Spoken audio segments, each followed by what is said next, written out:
이리 숨이 차도 이것도 은혜입니다. 예를 들어서 은혜였소 하고 입을 해버리면 안 되고, 지휘자가 끝까지 이렇게 뻥 할 때까지 은혜였소 해. 아니요, 그게 지금 정상적인 것 지금 가르쳐 드리는 거예요. 소리는 안 나도 계속 있다가 지휘자가 딱 접으면 그때 함께 합하시면 되는 겁니다. 이게 찬양의 묘미라고 할 수 있을 것입니다.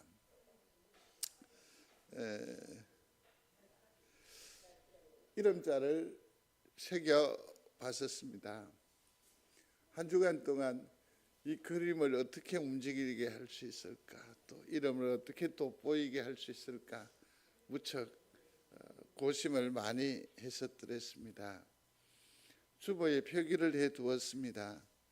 한 주간 한 주간 지나시면서 이제 맨 위에 있는 이는 새 생명입니다. 우리가 주력해야 될 분들입니다. 이분들을 꼭 기억하시고 기도해 주시기를 바랍니다. 약속하시면 아멘. 두 번째는 초청자입니다. 다시 말하면 우리 주변에 있는 내 지인이거나 친구이거나 아들, 딸이거나 또 혹은 손녀이거나 그렇게 해서 잔치를 풍성하게 하는, 그래서 대상이 두 번째가 됩니다. 그리고 세 번째는 맨 마지막에 초청을 하신 작정하신 분이죠. 복음을 전하는 분들인데 이분들이 지치지 않도록 위해서 기도해 주시기를 바랍니다. 어느 분이 그러시더라고요. 이렇게 해서 이렇게 저렇게 했는데 지금은 마음이 시큰둥한 것 같아서 마음이 좀 이상하다라고 했는데, 아닙니다. 그렇게 복음이 제시가 되고 그렇게 역사하신 그 자체가 벌써 하나님의 선한 일인 줄로 믿습니다. 계속해서 포기하지 않고 기도하고 집중할 수 있도록 여러분들이 복음 전하는 자들을 위해서 끝까지 기도해 주시기를 바랍니다. 오늘 이 설교를 혹 들을 수 있을는지 모르겠는데 어저께 창환이가 전화가 왔습니다. 설교 화요일쯤 보내는 그 파일을 보냈는데, 하늘아 실제 한번 오거든 말을 한번 시켜 보이소. 촌놈, 그런 촌놈이 없습니다. 내가 참 부끄럽게 생각할 정도로 그런 촌놈이 없습니다. 장훈아, 나중에 내가 사과할게. 오늘 참여하거든요. 그래서 뭐라는 거니? 하늘아, 와, 네 연설 잘하다. 지하고 내하고 사귄 지가 언젠데 충격을 받았습니다. 이 설교란 말이 두 번, 세 번 연설이라고 해서 야야, 연설이 아니고 설교라고 하거든. 그가 알고 있는 게 뭘까요? 너무너무 안타깝고 답답하고 미안하고 죄송한 마음이 들었습니다. 여러분들 생각 속에 스쳐간 그 수많은 영혼들을 한시도 잊지 마시고 기도해 주시기를 바랍니다. 그런데 정녕 지금 우리에게 필요한 것이 있다고 한다면 무엇입니까? 지금 시간입니까? 돈입니까? 뭐 어떤 기술입니까? 저는 그렇게 생각을 합니다. 아무리 멀리 있어도, 아무리 바쁜 일정 중에라도 시간 없다라는 것은 저는 핑계라고 생각을 합니다. 돈이 없다라는 것도 변명입니다. 우리 필요한 거 다 하며 삽니다. 기본적으로 외식이 두세 번 정도는 나와 있고요. 헐벗는 정도가 아니라 옷도 매무시세, 색깔 맞추고요. 넥타이가 뭐면 손목에 시계는 뭐고, 머리 색깔 따라서 핸드백도 두세 번 선택할 정도로 그게 문제가 아닙니다. 사실은 지금 우리에게 필요한 것이 무엇인가? 하나님이신 예수님인 줄 믿습니다. 하나님이신 예수님이 우리에게 절대적으로 필요한 줄로 믿습니다. 그때 한번 생각해 보세요. 베다니의 나사로의 가정에서 우리가 생각해 보지 않았겠습니까? 여러분에게, 우리에게 송정제일교회에 절대적으로 필요한 하나님이신 예수님이 어디 계십니까? 우리 밖에 계시겠죠. 그렇죠? 나올 뒤에나 역사하시지 않을까요? 아니면 나의 무덤에서나 주님이 짠 나타나실까?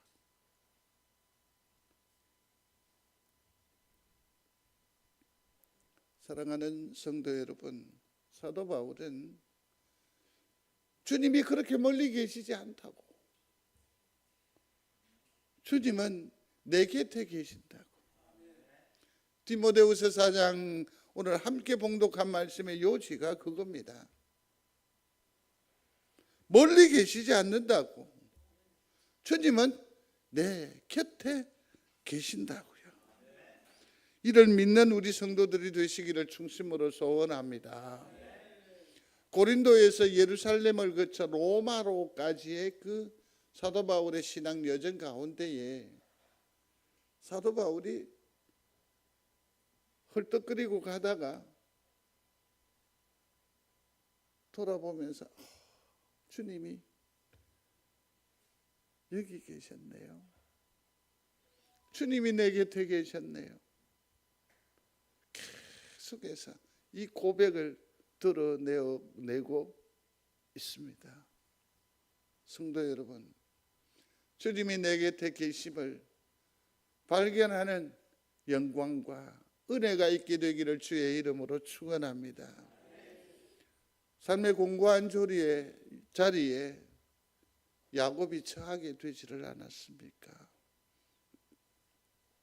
그는 하나님의 축복에 대한 열정이 남달랐습니다. 은혜만 있으면, 하나님의 축복이 있으면 이 땅에 그 무엇보다도 내게는 소중한 것이고 내가 세상을 충분히 이겨나갈 수 있겠다라는 생각을 하지 않았겠습니까? 그래서 아버지를 속이고 형을 앞서서 축복권을 쥐어뜨렸습니다. 그런데 그는 고향을 등질 수밖에 없었고 부모와 형제들의 손을 떠날 수밖에 없었습니다. 먼 곳 외삼촌의 집으로 한량없는 걸음을 터벅거리며 나아갈 수밖에 없었더랬습니다. 그가 더 이상 의지할 때는 아무것도 아무 데도 없었습니다. 그때 비로소 그가 맨 땅에 엎어져서 보여진 게 있어요. 그게 뭐냐면 비로소 하늘이 보이는 겁니다. 발라당 넘어지니까. 내가 무엇을 선택하고 결정하고 어떻게 하려 할 때에는 하늘이 보이지 않아요. 그때 포기하고 무너지고 자빠지니까 비로소 뭐가 보입니까? 하늘이 보입니다. 그런 돌베개를 베고서 그 하늘을 물끄러미 바라보면서 깨달은 고백이, 찬양이 있지요. 그게 뭡니까? 하나님, 여기 계셨거늘 내가 알지 못하였나이다. 사도 바울도 마찬가지입니다. 오늘 함께 하신 이 본문 디모데후서는 유언이라고 해도 과언이 아닐 것입니다. 생애 마지막에 드러내는, 그러나 지금 사도 바울은 한창 사역의 중간 지점에 있기 때문에 유언이라기보다는 유언적인 말씀이요 권면이라고 할 수 있을 것입니다. 그런 이 말씀에서 주께서 내 곁에 서서 야곱이 경험했던 야곱의 노래요, 야곱의 찬양을 지금 그가 이 자리에서 하고 있다라는 거죠. 성도 여러분, 내가 아무리 질척거리는 세월을 살아가더라도 주님이 내 곁에 있음을 발견하는, 믿음으로 보는 귀한 성도들이 되시기를 주의 이름으로 축복합니다. 주께서 내 곁에 서서 뭐 한다고요? 나에게 힘을 주신다.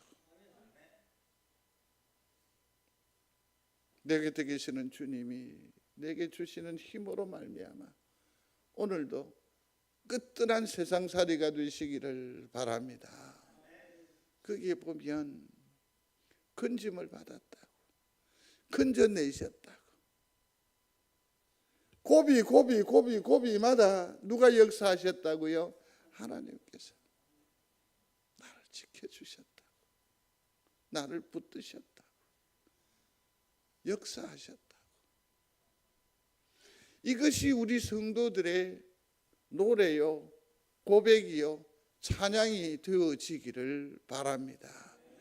재수없제 어쩌다가 또 누구 탓을, 이건 성도의 언어가 아닙니다. 하늘의 언어는 무엇입니까? 주께서 나를 붙드셨다, 주께서 인도하셨다, 주께서 여기까지 나를 섭리하셨다. 이게 예수 잘 믿는 사람들의 언어입니다. 노래입니다. 이러한 은혜가 있었으면 좋겠습니다. 천국에 들어가도록 우리를, 자기를 뭐 했다? 구원했다. 아, 얼마나 귀한 노래가 아닐 수 없습니다. 거기 보니까 또 그에게 영광이 세세 무궁토록 있을지어다. 짐작하는 바 사도 바울의 인생의 여정이 쉽지 않았다라는 것을 짐작할 수 있지 않겠습니까? 편대하고 주는 사람이 없었습니다. 환영하는 사람이 없습니다. 박수로 응원해 주는 사람 없었습니다. 그의 걸음은 외로움이었습니다. 쓸쓸함 자체였습니다. 고독이었습니다. 그럼에도 불구하고 그의 입술은 뭘 하고 있습니까? 하나님을 찬양하고 있습니다. 멋집니다. 멋집니다. 그러한 영적인 풍성함, 그 복됨이 풍성한 성도들이 되시기를 바랍니다. 빌립보서에 보면 그러나 무엇이든지 내게 유익하던 것을 내가 그리스도를 위하여 다 해로 여길 뿐더러, 사도 바울이 얘기한 겁니다. 그렇게 실제적으로 하나님을 삶의 자리에서 예수 그리스도를 체험하고 사니까 다른 건 다 필요 없다는 것이요.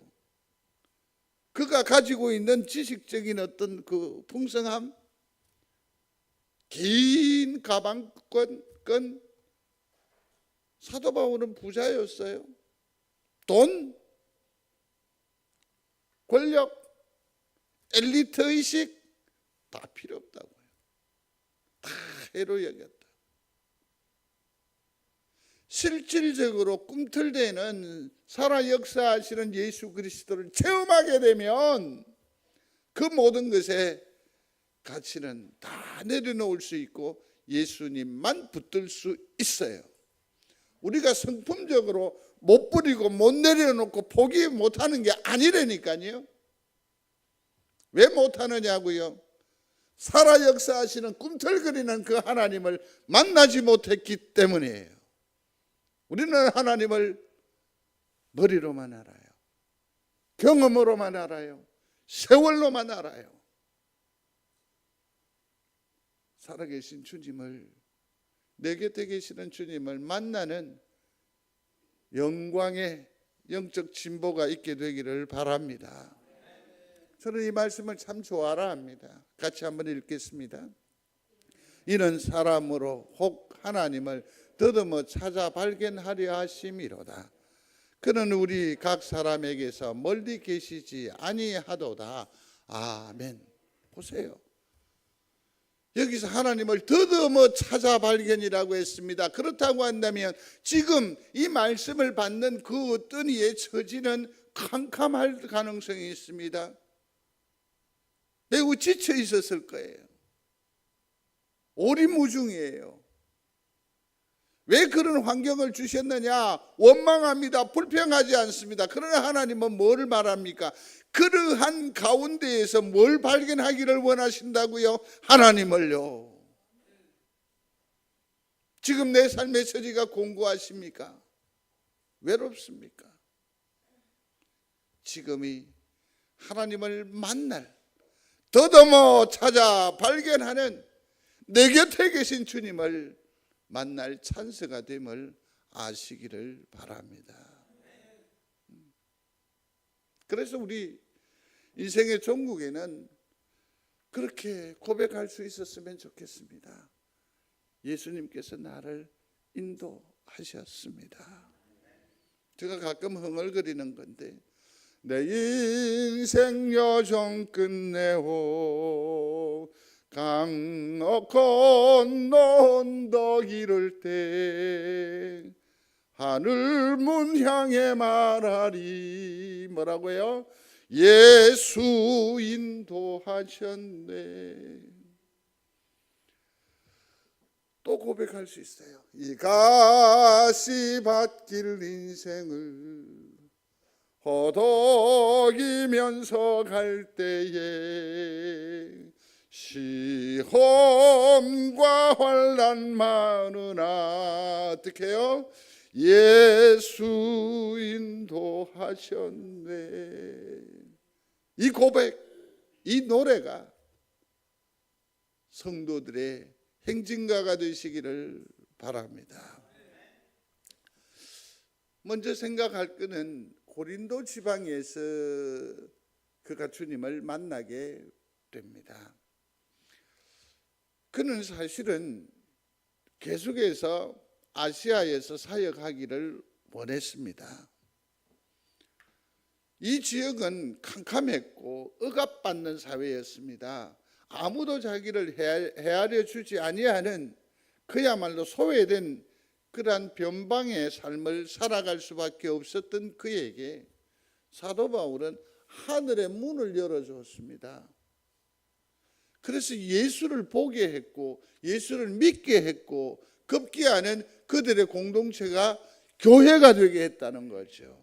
그러니 그들에게 있어 어떻습니까? 사도 바울은 참으로 대단한 영적인 지도자요, 파워요, 권력이요, 의지가 되는 사람이었습니다. 모든 사람들이 사도 바울에 대해서 칭찬을 할 겁니다.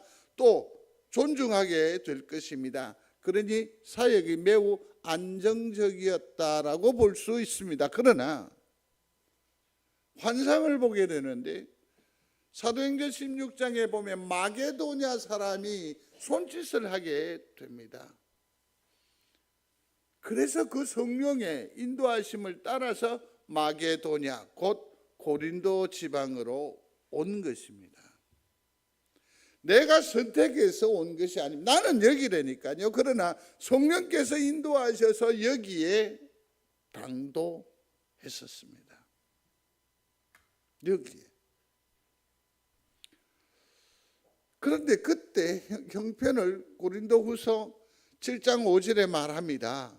우리 육체가 편하지 못하였고 사방으로 환난을 당하며 밖으로는 다툼이요 안으로는 두려움이었다라고 했습니다.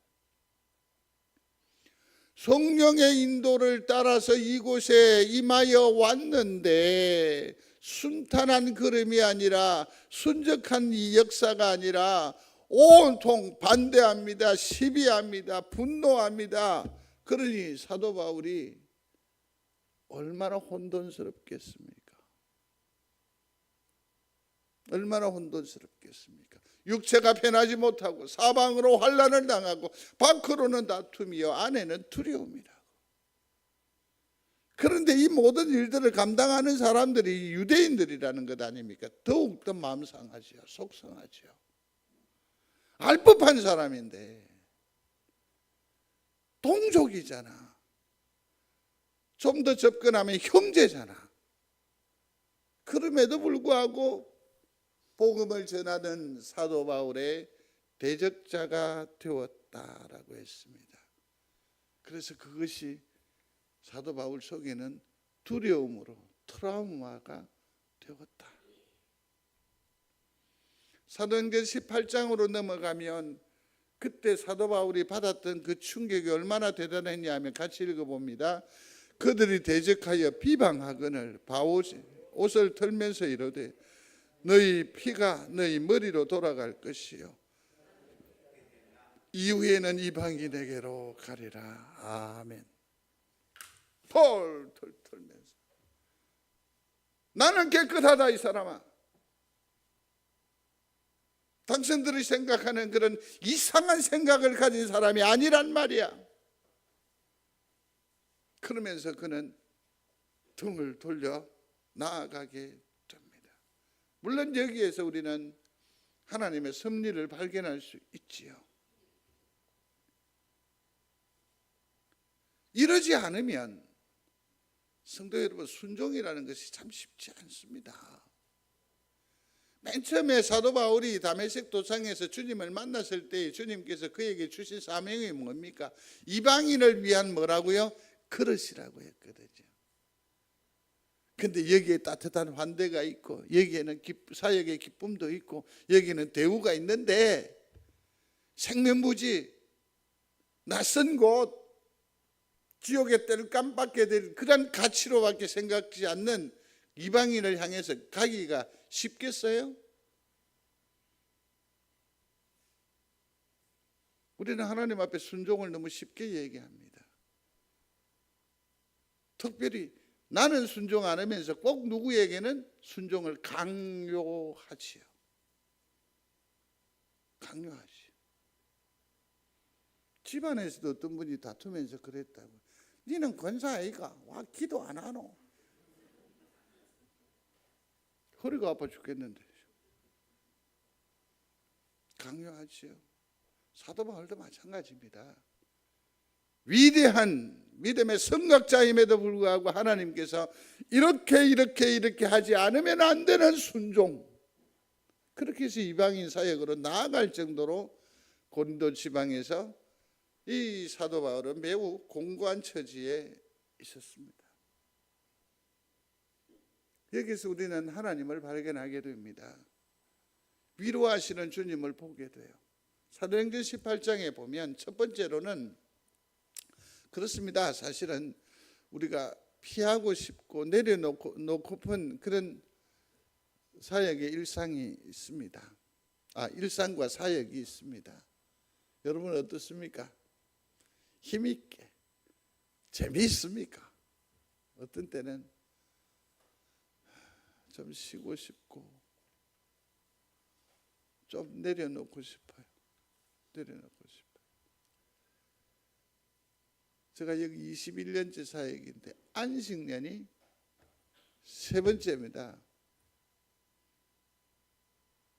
어느 정도 규모가 있으면 어디든 기천만을 줬고 1년 동안 어디 쉬고 충전해가 이런 얘기하는데 그런 생각을 해볼 겨를이 없었습니다. 그만큼 분주했었습니다. 그렇다고 해서 누구를 원망해보고 싶은 마음도 없었고요. 그러나 속내는 쉬고 싶은 때가, 내려놓고픈 때가 있었습니다. 이럴 줄 알았는데 저렇게 해버리고, 그럼 또 저럴 줄 알았는데 희한한 것 가지고 전화 안 받고 그랬죠? 자기들끼리 그래가지고 목사님한테 막 뭐라 하고.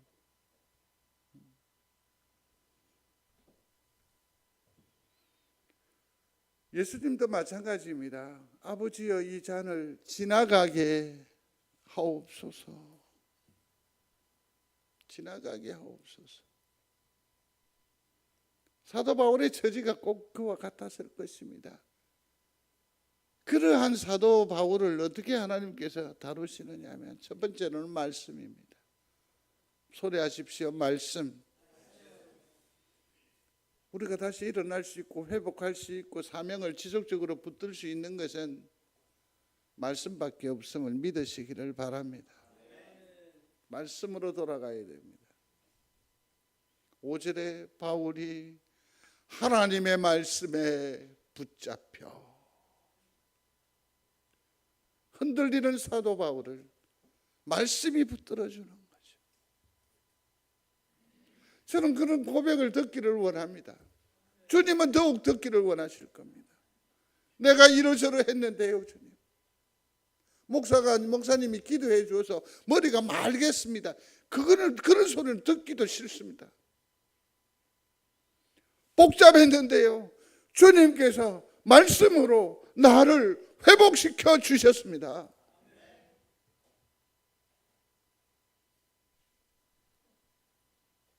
이 말씀의 능력이 얼마나 소중한지요.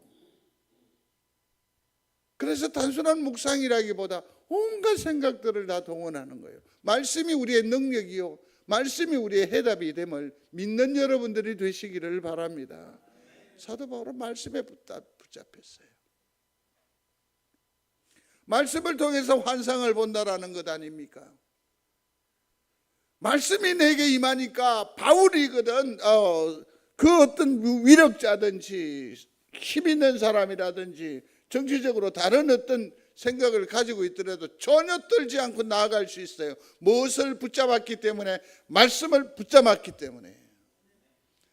인맥을 붙잡고 관계를 붙잡고 권력을 붙잡았다고 한다면 못할 말이 많아요. 그러나 이 사람들은 담대할 수 있었어요. 뭘 잡았기 때문에? 말씀을 붙잡았기 때문에. 사도행전 18장 9절입니다. 같이 읽습니다.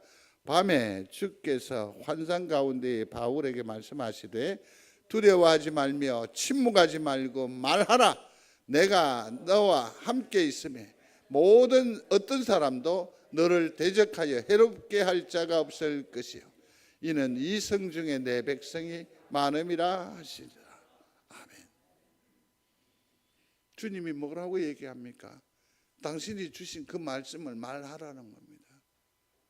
책임은 누가 진다는 말일까요? 주님이 지신다. 말씀의 위로가 풍성한 성도들의 오늘 하루가 되기를 주의 이름으로 축복합니다. 두 번째로는요, 사람으로 위로하세요. 무엇으로요? 사람으로. 브리스길라와 아굴라 부부예요. 이 난감한 처지에 이 부부가 누구를 후원해요? 사도 바울. 수고하신다고. 필요가 무엇이냐고.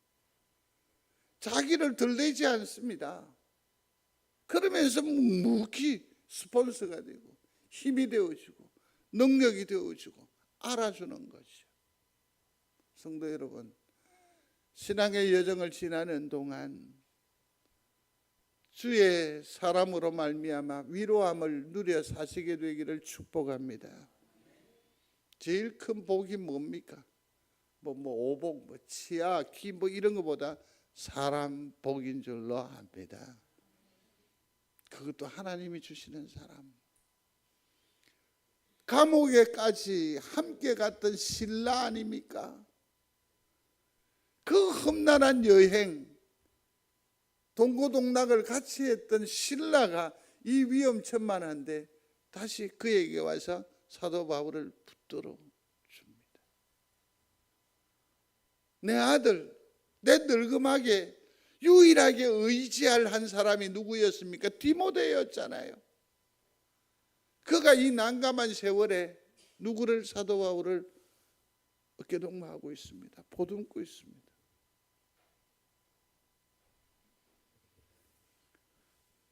하나님을 경외하는 사람이라는 별명을 가지고 있는 디도, 유스도, 이들이 먼 곳에서 사도 바울을 찾아와서 협력하고 있습니다.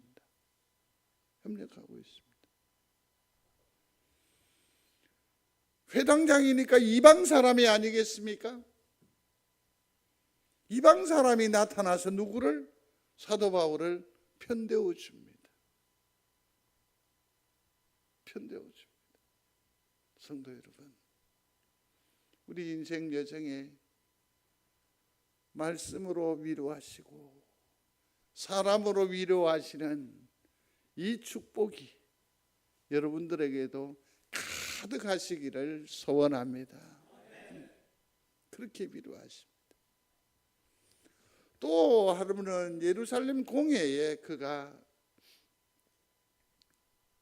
붙들려 간 겁니다. 오직 성령이 각 성에서 내게 증언하여 결박과 환난이 나를 기다린다 하시나, 곧 사실은 예루살렘으로 올라가지 않아도 됐었습니다. 그러면 가면 어떻게 한다고요? 결박한다고, 환난이 나를 기다린다라고. 그럼에도 불구하고 사명자적 그 선택으로 올라간 거죠. 나의 생명조차 조금도 귀한 것으로 여기지 아니하노라. 무모한 호사스러움이 아닐까요?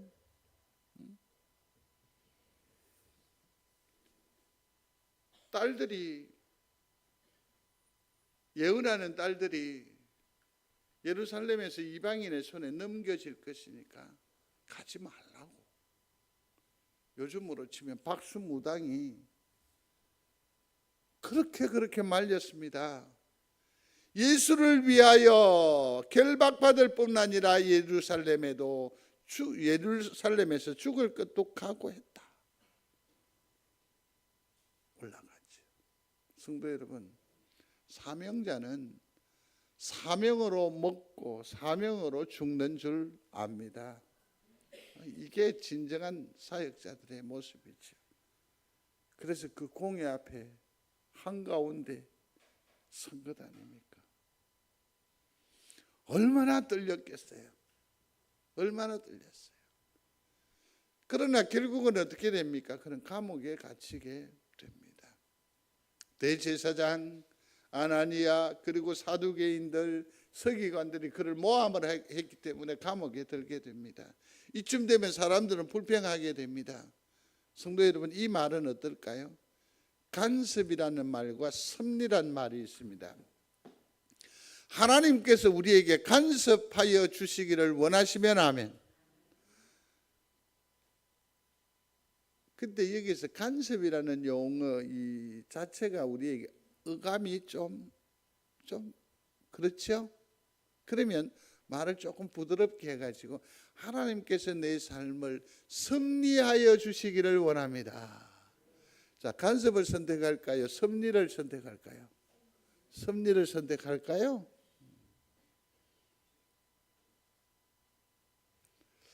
왜 감옥에 넣었을까? 왜 우리로 병들게 하실까? 왜 우리로 가난하게 하실까? 왜 우리로 비굴하게 하실까? 믿으시기 바랍니다. 하나님이 간섭하시려고요. 하나님께서 섭리하시려고 우리에게 그 환난과 시련을 주신 줄로 아시기 바랍니다. 죽이려고 해, 사도 바울을. 기회만 있으면. 근데 하나님께서 선택한 방법이 어디냐면 감옥이에요. 사도 바울의 생명은 어떻게 해요? 오롯이 보존돼요. 누구도 손을 댈 수 없게 돼요. 이게 하나님의 간섭 내지는 하나님의 섭리입니다. 우리가 연약 중에 있지만 이는 하나님의 섭리인 줄로 믿습니다. 이를 통해서 다시 일어나게 하시고 이를 통해서 우리에게 허락하신 천국을 소중하게 엮어갈 수 있도록 주시는 하나님의 기회인 줄로 믿으시기를 바랍니다. 같이 읽겠습니다. 당신은 그들의 청함을 따르지 마옵소서. 그들 중에서 바울을 죽이기 전에는 먹지도 않고 마시지도 않기로 맹세한 자 40여 명이 그를 죽이려고 숨어서 지금 다 준비하고 기다리나이다 하니, 이 환경, 이 여건에서 어떻게 한다고요? 보호하심이에요. 이게 하나님의 섭리입니다. 나는 왜 모든 것이 풍성하지 않은가? 그래서 하나님으로부터 버림을 받았다고 생각하시지 마십시오. 성숙한 믿음, 좋은 믿음이 아니에요. 그러한 처지에서는 뭐라고 하느냐고요? 하나님의 섭리하심이 여기에 있는 줄로 믿습니다. 그 사람은 반드시 일어납니다. 좌절하지 않습니다. 그랬더니 이방 사람, 예수와 전혀 상관없는 루시아를 통해서 감옥에서 건지움을 받아요. 그러면 사도 바울이 이처럼 어떻게 담대할 수 있었느냐 한번 읽어보겠습니다. 같이요. 그날 밤에 주께서 내가 예루살렘에서 나의 일을 증언한 것 같이 로마에서도 증언하여야 하리라 하시니라. 아멘. 두 가지만 붙들면 돼요. 하나는 뭡니까? 그날 밤에 주께서 누구 곁에? 바울 곁에. 네가 예루살렘에서 한 것처럼 로마에서도 증언하리라. 지금 사도 바울이 어디에 있습니까? 예루살렘에 있잖아요. 여기서는 절대로 너 죽지 않아. 죽지 않아. 곁에 계시는 주님을 발견하는 여러분들이 되시기를 바랍니다. 우리에게 어떤 소망, 사명이 있어서 지금 죽지 않는 영광을 누리며 사시기를 주의 이름으로 축복합니다. 이게 가장 큰 복음 아닌가요, 요즘?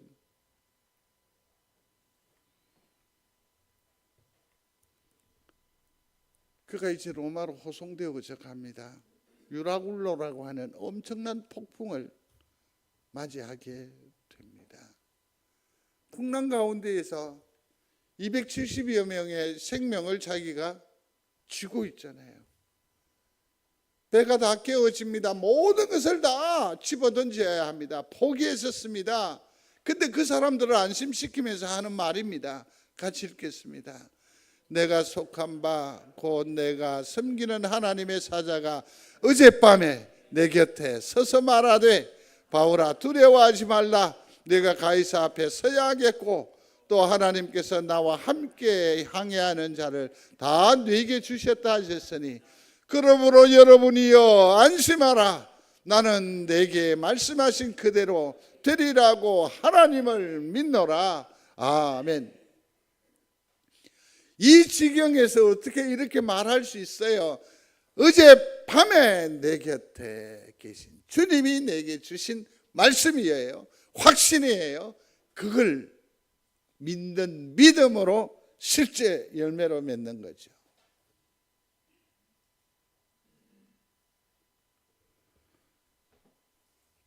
말씀을 맺겠습니다. 지금 이 시대에 우리가 들어야 할 주의 음성이 있습니다. 뭐 이런 것, 굿모닝 이런 거 저는 아니라고 생각을 합니다. 지금 우리가 들어야 할 것은 무엇입니까? 소리해 보십시오. 달리다굼 일어나라. 에바다 열려라 하는 것 아니겠습니까? 열려라는 것 아니겠습니까? 성도 여러분, 너의 하나님의 사람아, 그 칙칙한 자리에서 일어나 절망과 한숨의 곳에서 박차고 뭐하라? 일어나라. 내 누운 곳이 어디냐? 달리다굼 일어나라. 일어나라. 음성을 듣게 되기를 바랍니다. 내 막힌 곳이 무엇이냐? 내 앞길을 막아선 것이 무엇이냐? 에바다 열려라. 이라는 음성으로 우리의 막힘이 뚫려지는 은혜의 사람이 되시기를 충심으로 소원합니다. 얼마나 불안한 세월을 살아가고 있습니까? 이런 음성을 사모하십시오. 해보세요. 평강이 있을지어다. 평강이 있을지어다. 이러한 음성을 듣게 되기를 충심으로 소원합니다. 이제 말씀을 거둡니다. 주님 내 곁에 계시는 이 놀라운 축복을 누리려고 하면 어떻게 해야 할까요? 오늘 이 사도 바울의 경우를 쭉 주목해 보았습니다마는 어느 때에 말씀하시느냐, 어느 때에 피하게 하시느냐, 어느 때에 그를 이렇게 세웠느냐라는 거죠. 기억하셔야 돼요. 목적이 분명해야 돼요. 목적이 분명해야 돼요. 오늘 함께 하신 말씀이 있잖아요. 18절 말씀인데요. 구원하신다고, 들어가도록 구원하시리니 그에게 영광이 세세 무궁토록 있을지어다 라고 했습니다. 사실은 여기에서 17절을 먼저 보면 보세요. 이렇게 말합니다. 주께서 내 곁에 서서 나에게 힘을 주심은, 왜 힘을 주시느냐, 왜 내 곁에 계시느냐, 나로 말미암아 선포된 말씀이 온전히 뭐한다? 전파되어서 모든 이방인이 듣게 하려고. 그 목적을 누가 가지고 있어요? 사도 바울이 가지고 있어요. 그러니 주님은 죽게도 안 한다. 반드시 건너가게 한다. 그 사명, 그 목적을 이루게 하여 주신다. 믿는 여러분들이 되시기를 바랍니다. 그리고 더욱 중요한 것은 기도해야 돼요. 기도하지 않으면 주의 음성을 들을 수가 없습니다. 기도하지 않으면 내 곁에 계신 주님을 볼 수가 없습니다. 뵐 수가 없습니다. 이게 정말 중요합니다. 내 곁에 계신 주님을 무엇으로 보는지 아십니까? 기도로 알게 됩니다. 내 곁에 계신 주님을, 그 주님의 그 음성을 기도로 들을 수 있습니다.